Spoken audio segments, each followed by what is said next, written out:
چیزیں ہیں وہ کیا کیا ہیں کہ وضو تو کیا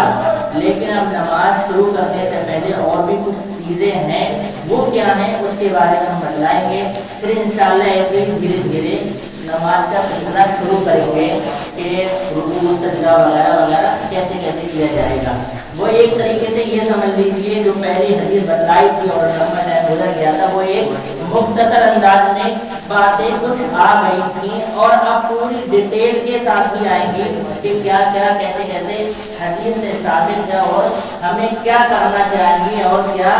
نہیں کرنا چاہیے. کیونکہ رسول اکرم صلی اللہ علیہ وسلم کا فرمان صلوا کما رأیتمونی اصلی، نماز ایسے پڑھیے جیسے تم نے مجھے پڑھتے ہوئے دیکھا ہے. صحابہ کرام نے دیکھا، صحابہ کرام نے تابعین کو بتایا، تابعین نے تبع تابعین کو بتایا اور پھر محدثین کرام نے اپنی حدیثوں میں اس کو ذکر کیا اور وہ ہم تک پہنچی اور علماء کرام اس کو بیان کرتے ہیں. اور یہ اللہ کے رسول صلی اللہ علیہ وسلم کا فرمان بلغوا عنی ولو آیہ کہ ہماری ایک بھی آیت ایک بھی حدیث آپ کو ملے تو دوسروں تک پہنچا دیجیے تاکہ آپ اگر اس حدیث سے فائدہ نہیں اٹھا پا رہے تو دوسرا تو فائدہ اٹھا لے گا. یعنی ہر ایک کو اللہ کے رسول کی حدیث، اللہ کے رسول کا فرمان دوسروں تک پہنچانے کا حکم ہے. کیوں؟ فرمایا کہ ہو سکتا ہے آپ اتنا نہیں سمجھ پاتے ہو اس حدیث کو جتنا وہ دوسرا جس کو آپ پہنچا رہے ہیں وہ سمجھ لیں. آپ اس حدیث پر اتنا عمل نہیں کر پا رہے، ہو سکتا ہے وہ اتنا